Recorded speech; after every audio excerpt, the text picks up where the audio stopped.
They came to demand the government take greater action on climate change.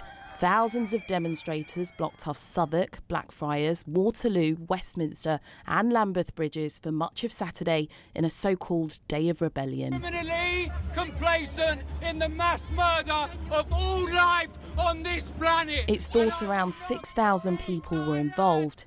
82 activists were arrested on the day. All have now been released under investigation. Well, Westminster Bridge is currently closed to most traffic anyway while work is underway, but it's not difficult to imagine just how many problems it caused when 5 bridges were occupied at the same time. And the Met has said it led to significant traffic disruption and hampered emergency vehicles getting around London. Today, the campaign group behind the protest defended the action. We are facing the possibility of human extinction, and in the face of that, we should be doing everything that's in our power against it.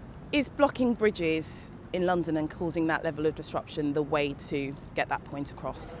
When petitions and marches have failed, we're looking to use civil disobedience in the way our ancestors have done before us to put pressure on policymakers, put pressure on the people in Parliament to try and make these changes. No minister was available to speak to us, but in a statement the government said, "We were the first country to introduce long-term climate targets under the Trailblazing Climate Change Act, which has helped the country cut carbon emissions by 40% since 1990.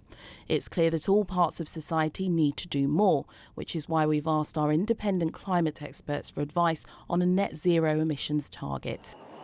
But campaigners are not satisfied. Similar protests are planned until bigger changes are made, they say, to stop the planet racing towards extinction. Tolu Adeoye, BBC London News. So what do the protesters have to say? Let's find out. I'm joined now by Robin Boardman and Esther Stanford-Cossey in Westminster. Thank you for joining us both. Robin, first of all, can I ask you, by causing gridlock in London, you're targeting innocent Londoners instead of politicians. Why don't you target them instead? We're challenging the corrupt system that we're in right now, a system that is corrupted by fossil fuel industries, and it's leading us towards the possible extinction of humanity and all life on this planet. And in that circumstance, we have to do everything in our power, everything we have the privilege in this country to do to stop that. But you're not targeting these people that you say are behind fossil fuels, you are targeting innocent Londoners. That's a fact.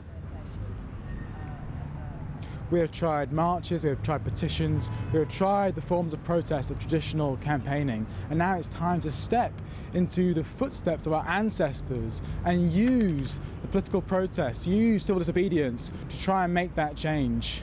And Esther Stanford-Cossey, by causing gridlock like today and at the weekend, you're adding to the pollution. That kind of flies in the face of what you're saying should be done. Well, it's actually negligible in terms of the adding to the pollution. What the focus of these protests are on is the pollution, the harm and the possible extinction that we face of humanity. And in particular, I wish to draw attention to the fact that many from the global south, where I am from originally, are most affected by this issue. Although these countries and people in these countries in particular are causing the least harm in terms of climate change, but yet we suffer the most. We are in a period of emergency, and it should be treated as such in the same way that war is treated, because war is being declared on ordinary people, on good people, on working class people, who may never actually get to enjoy their lives in the way that they've been enjoying them if this continues. And that's a strong argument, but do you think it's one heard by the people who are suffering because of the poorer air pollution where you protested today, who live and work in those areas? I'm not sure whether we can hear it. Robin? We are deeply apologetic to those people. We do not want to disrupt Londoners. We do not want to do this, but it's only the thing we have left to do. We do not want to do this. We were trying to protect life on this planet, and this is the only form we've got left. And Robin, just one more question for you. How many more of these protests can we expect? And in particular, this is a call to hear what the younger people of this planet who want a future, and they need to be heard.